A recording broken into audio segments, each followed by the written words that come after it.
Okay, so it appears that this is going to be a second video, an actual second video, because the phone just showed me you just reached a certain mark at 33 minutes and 9 seconds, and then it stalled for about a second and then started again. So I'm just going to assume that this is now an actual separate video pertaining to what's going to appear on my SD card. So this video series is titled Remote Neural Monitoring. Shoot, I forgot what I said I was going to call it. Okay, so the remote neural monitoring,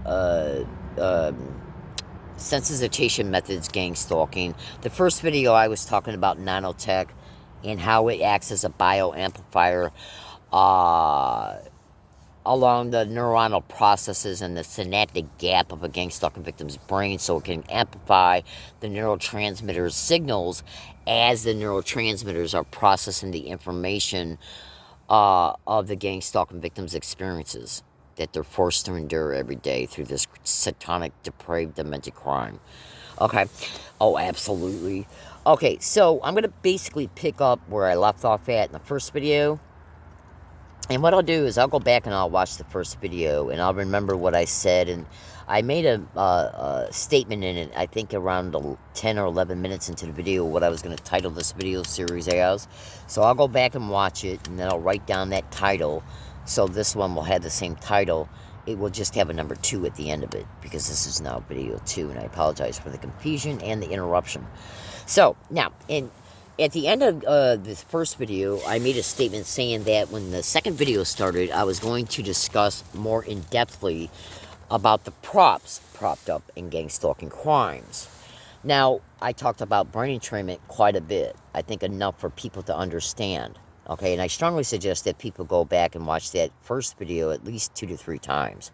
Okay, because you want to really see it with your mind's eye. And every little second of details of statements that I made will assist you in doing that. Okay? So, in the first... so, what I'm going to do now is I'm going to talk about, in more in-depth detail, about the props that are propped up in gang stalking crimes. But you should also know and understand that sound technology can act as a prop. And once I describe to you what props are, you'll see how props become stimuli. So, we're gonna. So, first thing I'm gonna do is I'm gonna talk to you about auditorial props that are propped up through the community-based harassment connected to gang stalking crimes and why it's done. Okay, so the community-based gang stalking is where community members who are approached by these filthy animals who host this crime. It's widely reported that the host of this crime is intimately connected to the doctors and the satanic rats who are using the remote neural monitoring, and the fact that other integrated technology is working within one supercomputer that remote neural monitoring is in, like voice to skull with voice morphing, infrasound, the microwave hearing effect, ultrasonic sound, bone conduction, torture, and much more. So, now, the person who is connected to those type of people is more than likely the host of the crime, more than likely at the federal and state level. And then what their little whore asses do, these are mass murdering animals, what their little whore asses do is they use neighborhood managers. Okay? And these neighborhood managers are the ones who are collecting the people that they collect to use for the community-based gang stalking. And they're instructed about what to do. And there can be many managers in one community. Each manager, though, will conference with other managers. Oh, absolutely. Now, I know this based on the fact that there is a reported manifesto on the internet written by a manager of gang stalking crimes. Try to find it by going to Google and typing in at Google a gang stalking tech, everything you need to know. Press the space bar on your keyboard and then type in true, TRU, democracy, okay, gang stalking. Okay? And you should be able to find it. Okay? It's just a manifesto that was written offline by a person who states that they're a manager of gang stalking crimes, and I think it's a woman, and she breaks down enough for you to know. Okay, but it's nowhere near everything you need to know. Oh, absolutely, but it gives you a good foundation of who they are, who they're connected to in part, and it gives you enough general knowledge. Okay, concerning the management of some of the things that they do and some of their connected parties, which include fire department personnel, police, hospitals, doctors. The fact that they love using the courts to trap the target, okay, is also mentioned. So, anyways, so in gang stalking crimes, the managers are the ones who in fact, there's probably at least two mid-managers, meaning one manager is at the top and then there's a mid-level manager. The main manager probably is the one that's got a lot of community-based influence, that's working in concert with the host. And then the middle manager will be somebody who takes the order from the manager, and then that manager executes the orders. That's why that manifesto is pretty important to pay attention to if you find it. And in fact, that manifesto is actually copied and pasted in one of my Gmail PDF files that's attached in my blog. My blog's attached to the profile of my Twitter account. It's also attached to a couple videos dedicated to this YouTube channel. And the Twitter account is at HIGGINSGGGG, all lowercase. Neo Exposing Truth is the name of the account. So, I think the Gmail PDF file in the blog that's got it pasted in it has in the title of it, Direct Loan Servicing. Okay? Hold on a second. Or Connecticut in it. So the manager, the one who organizes the street harassment, okay, and that can happen inside and outside of any business, any place the victim goes. Universities, libraries, businesses, grocery stores, banks, post offices, anywhere. And so when the victim goes out about in the community, as a direct result of the in real time, non-stop illegal criminal tracking, they're able to determine where the victim's at. And you should also know this crime meticulously catalogs everything the victim does every day concerning what they're able to ascertain about what the victim does every day, concerning where they go. If they're being remotely monitored, you better be damn sure they're monitoring their subvocal speech. So that is extremely, that's extreme information gathering, even though it's massively widely reported to be done to all remote neuromonitoring victims. Now, so they'll catalog your likes, your dislikes, your psychological profile, your routines and habits. They'll catalog everything, okay? Because they use that as a reference tool when they need to, if they want to adjust a staged event in a certain way. Like, in other words, if they didn't know I smoked, how would they know to prop up a homeless asshole who approaches me, who's going to be used for a staged event, but the initial thing he says to me is, do you got a light? Do you have a cigarette? Okay? If they didn't know I was smoking, then that homeless person would not approach me and ask me for these things as often as I get asked. Hold on a second. Oh, absolutely. Now, here's another thing to consider. So, when the victim goes along their routes as a direct result of these sick demonic horrors, tracking the victim in real time 24/7. 24/7. Okay? They're able to tell where the victim's at in real time, especially if that victim is going along their regular routes and routines. And then what they'll do is they'll pre-position people to be at the places they know you're going to go to.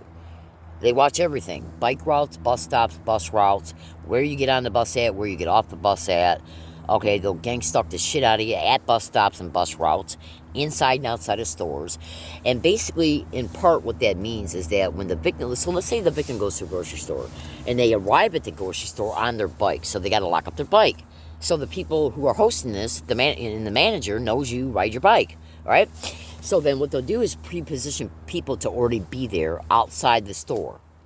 So they are standing in your field of view no matter which way you look.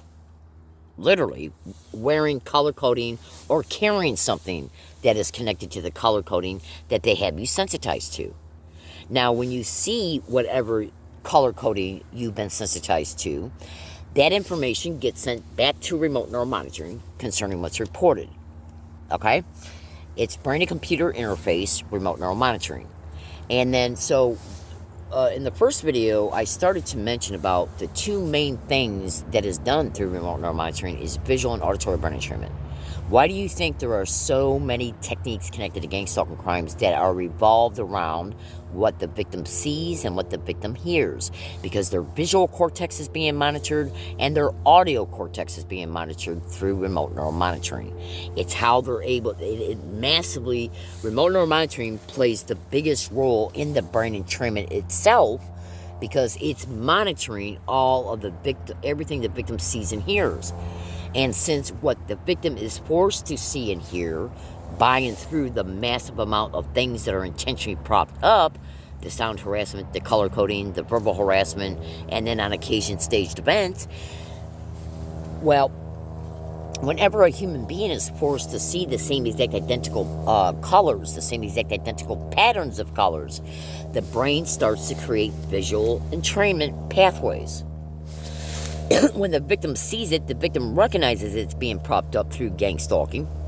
And so, through the crime it's enduring, and then the brain will start to recognize it, so therefore every time the victim sees it, the neural pathway that got created when the harassment with that color coding first started will become very reinforced. Because whenever the brain is forced to process the same exact identical to a T thing, the brain will start creating what is known as a neural loop. Okay? A neurally looped and trained pathway. Okay? Oh, absolutely. Which is why when you get a job at a pizzeria and your boss teaches you through 3 weeks of training how to make each type of pizza, that's because the repetition is training the brain to remember how a pepperoni pizza is made, how a pepperoni and bacon and sausage pizza is made, and so on, through identical repetition. Therefore, when a customer comes in and says, I want a pepperoni and bacon pizza, that memory reference of what it looks like is immediately excited in the brain, because there's a visual memory reference connected to it, because there's been a visually entrained pathway connected to how to make the pizza, which was developed when he was in training, brain entrainment. And that's what gang stalking relies on. It relies on propping up identical visual props and identical sound and verbal props. So go to YouTube search box and type in at YouTube search box the following statement in the way I stated. Are you ready?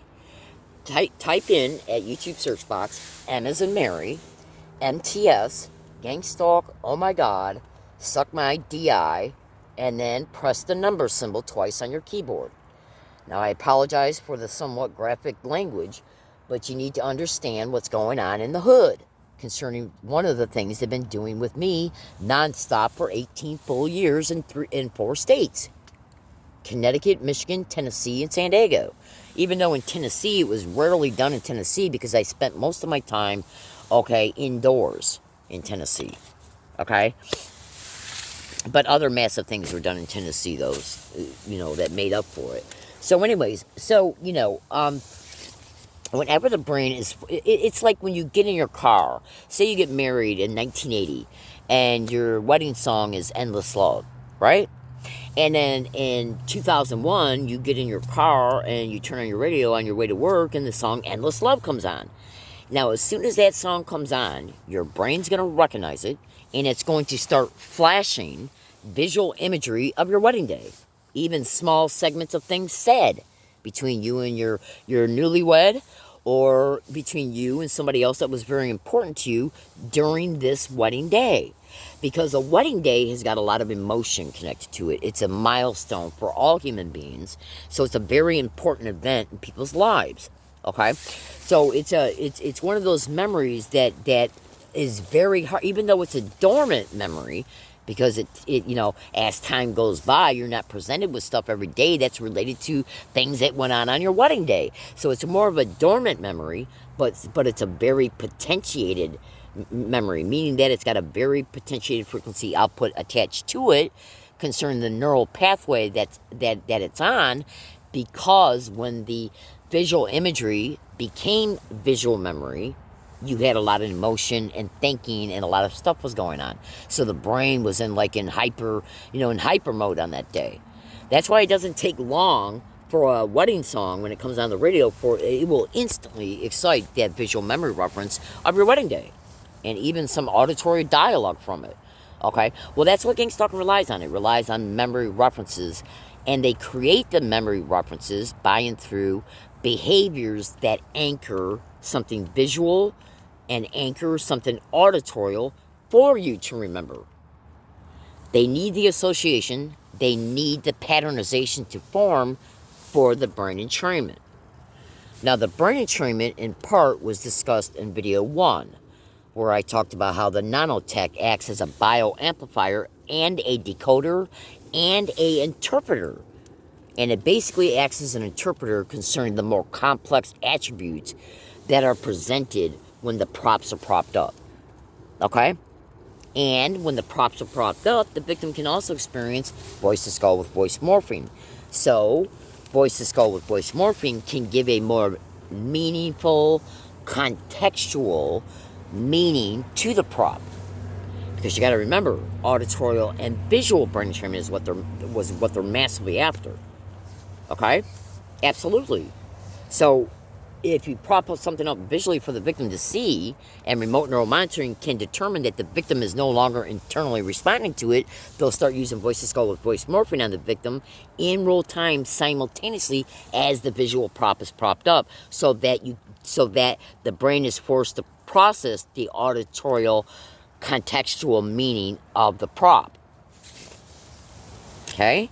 And that's done for the sake of the nanotech that's in the brain, which acts as a massively minute, meticulous interpreter of all of the context involved in the prop that an EEG machine readout cannot give you by itself, which is remote neural monitoring, in part. Okay, so say if you're a victim who says, well, I've had enough of this bullshit. I'm just going to spend as much time as I can to myself. Because most gang stalking victims eventually get pushed into that thinking. Because gang stalking is so friggin' massive. It's so friggin'... This crime is the most satanic, demonic crime that the people who are hosting this crime are nothing but absolute sadistic, mass murdering, raping, gang raping, depraved, demented animals. It's all they are. I've seen scientists, doctors, and professors call them that. They're sadistic animals. It's all they are. Excuse me. So, oh, absolutely. So check this out. So, say if you've been pushed to a point in your targeting experience to where you say, okay, all right, well, I can see that this crime ain't going to stop because these are salivating rabid dogs who are hosting it because they can't afford to let it stop. When they stop the community-based harassment and any sound harassment you're hearing through voice-to-skull, ELF broadcasting, the criminal use of holosonics, ultrasonic sound bone conduction, if they were to stop that, then all the entrained pathways and neural networks that they have already created will start to become dormant because they need the stimuli connected to the entrainment to be constantly repropped back up in order to keep the potentiated frequency output of the entrained pathways and neural networks potentiated. That's why I brought up the wedding song thing. There's only a few events in your life that will trigger a visual and or auditorial memory 20 years after it happened. It's got to have a lot of emotional impact on your life and something that was very, very relevant to you. Case in point, can you remember what you did in the first week of August 20 years ago at a job? No, because it doesn't have a lot of significant emotional relevance. Okay? But gang stalking is involved in a lot of stalking and fear injection. That excites the limbic system. That excites the brain to force to notice it. And since gang stalking bombards your senses and your perceptions every day, including hundreds of times a day, they're forcing the brain to process it. So the victim says, well, fuck this. Excuse my language, screw this. I'm just going to spend as much time alone as I possibly can. Okay? And so they start bombarding the victim with airplane noise harassment and retrofitted mufflers connected to car convoy noise harassment. Okay? Because even when you're spending time alone, they still got to get you. That's their point of view. Oh, absolutely. I mean, since the organized crime police ain't going to do jack shit to help you at the federal, state, or local level, who's going to stop it? Okay? Who's going to stop it? Okay? Because this program is already designed to where anybody used for it is already told before they even get into that victim's presence. I'd say at least 99% of the time to deny it. Even though I've been pretty lucky, I've caught 6 different people, maybe even 7 actually, admitting they were put in my physical presence to engage in physical gestures. Absolutely. On tape and video. Oh, absolutely. So anyways, and then they got smart. So they started telling people, don't mention anything. If she says anything to you, don't say that you were put here intentionally. Okay? Because I've tried to catch more, and, 99% of the time, every time they use somebody, they either got an earpiece in their ear, or they're looking at a phone or a tablet or a computer. Oh, absolutely. All right, so check this out. So then you start spending time alone, so you can avoid as many props as humanly possible. And then, so if they start, like, say if they make you homeless and they start tracking you to a wooded area and assaulting you and staging events, and you're getting on Periscope and Twitter and YouTube and making thousands of videos about it, and even entrapping them and shit, well, they're going to say to themselves, why don't we just start maybe relying on some visual entrainment through remote neural monitoring and some auditorial entrainment through voice-to-skull and ELF broadcasting? Because the verbal harassment, I'll talk about that for a minute, which is why I told you to go to that playlist. When you bring that playlist up, that YouTube playlist, its title is MTS, Gang Stalk, Oh My God, Suck My DSK. When you bring those videos up, you want to sit in a quiet room, and what you want to do is you want to put on a good set of headphones, totally quiet environment, and when you bring the videos up, you want to immediately start listening for people repeating Gang Stalk, Oh My God, Suck My DSCK, or Suck DSCK in the background, yet different people are saying each word, yet each word is said back to back. Okay? Especially the video that they think is 49 seconds or 51 seconds long of me catching it happening at UCSD as I was arriving. The people were already in front of me. Because if you watch that video meticulously, you're going to see that my bike handlebars is facing the building I was going to. That's because I just arrived. Yet the people who are saying it are in front of me and already congregated around the front of the Civic Center, Center Plaza, which is also called the food court. I got hundreds and hundreds of audio files showing this sick shit being said all over UCSD campus. Oh, absolutely. And SDSU and USD. Oh, absolutely. So anyways, now that's connected to auditorial brain entrainment. And it's also possibly connected to something else, which I'm not going to expand on in this video because, 1, I don't have enough time, and for 2, I don't have any physical evidence yet. But stay tuned to this account, baby case, because it could be coming. So anyways, and trust me, when I have some so let me just put it to you this way. Does it have anything to do with the pictorial attachment that I've showcased in many prior videos dedicated to this account that talk about ear implants? You can always wonder why I have, at this time, a laser surgery scar on the back of my ear, even though I've never had consensual surgery in my life, except for once, when I had some wisdom teeth pulled back in 1984 or 5 in Michigan. Okay? So why do I got a laser surgery scar on the back of my ear? Okay. So consider that, baby cakes and munchkin butts. So anyways, so check this out. So the identical verbal harassment creates what is known as auditorial brain entrainment. And I'm going to give you a fast example so you can see this with your mind's eye. If you got an Android phone, then I'm sure you should be able to bring up an app that is called Google Play Store. So what you want to do is you want to go to Google Play Store and you want to type in sound signal spectrum analyzer, and you want to pick a sound. A lot of them are free, okay. And what you want to do is you want to find one that enables you to see when you download it, and then you bring it up. You want to download one so that when you bring it up in an environment where there's a lot of noise, you'll be able to see these graph bars jump up and down.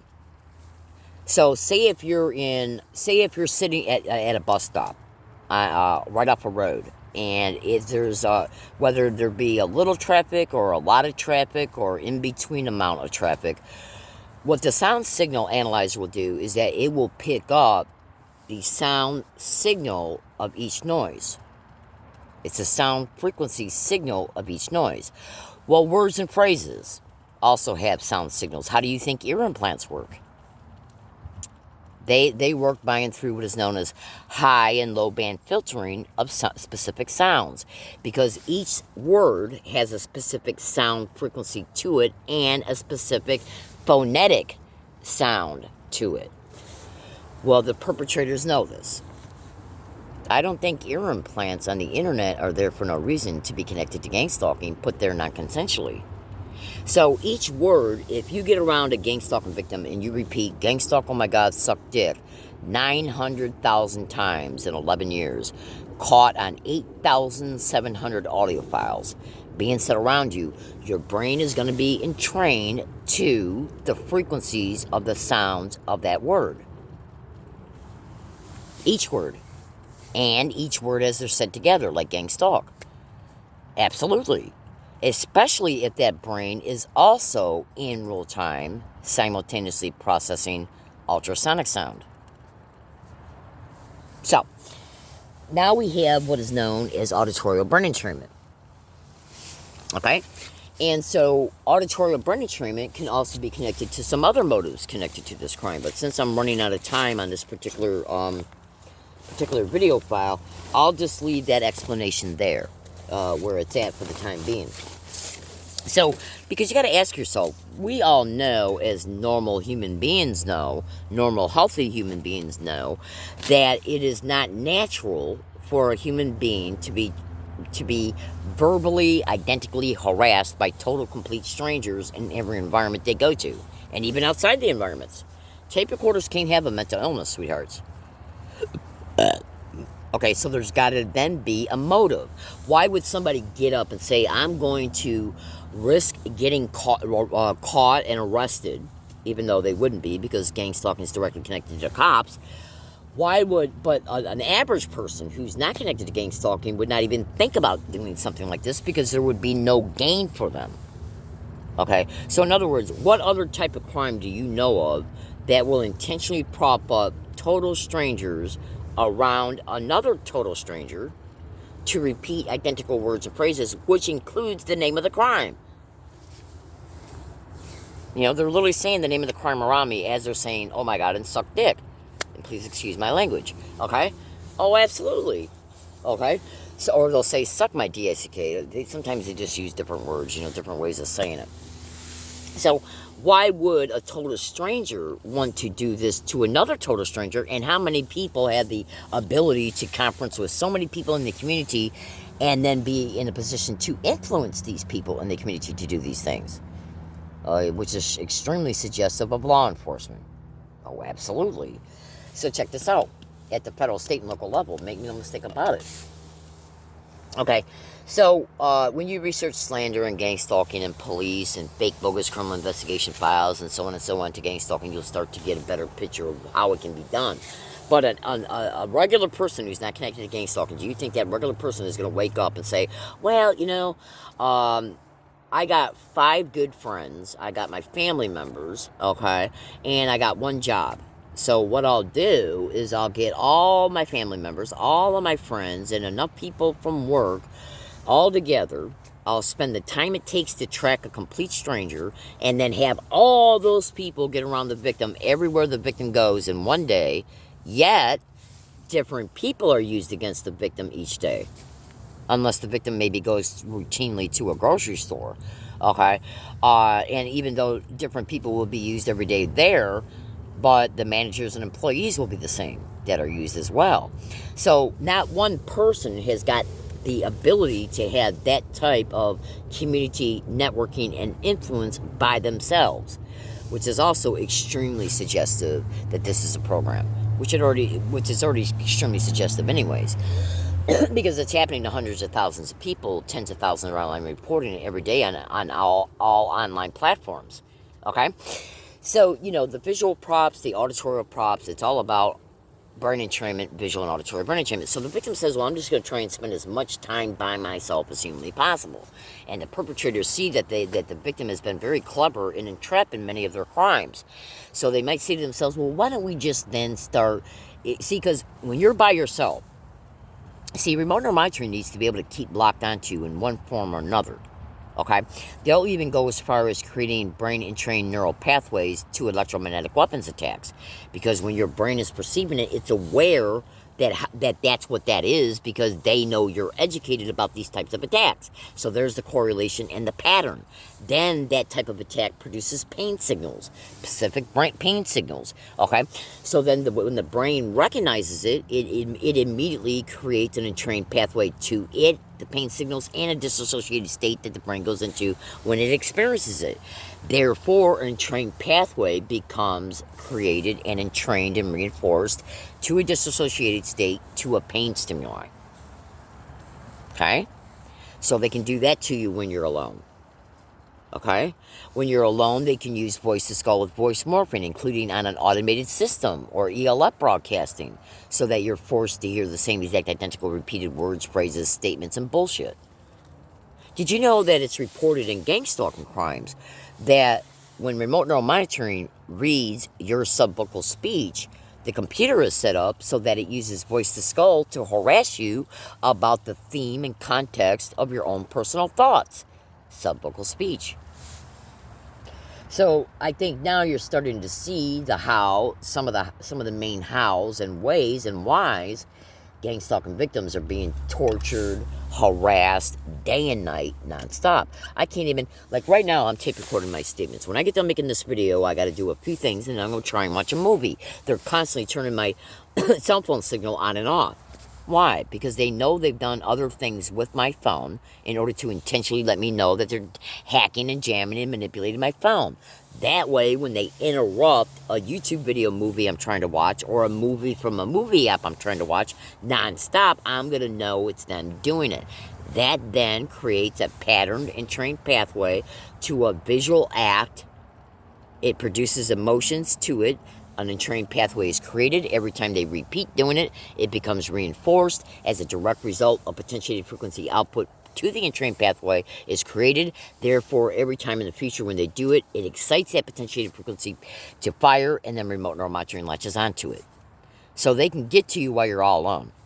And the same thing concerning the ELF broadcasting, sound harassment, the voice to skull, the electromagnetic weapons attacks, where they're counting on pain signals to produce a response. When you're alone and you're multitasking, you're constantly falling off their radar. So they got to constantly prop up a stimuli to force the brain to notice it, to excite those potentiated frequency outputs to fire that are connected to the entrainment, so RNM can relate back onto you. So go to Google and YouTube and type in Brian 2 TEW, electronic harassment and remote neural monitoring. Thank you for listening. Everybody have a good day. Stay safe out there and research the descriptions I exposed in this 2-part video series. Bye-bye.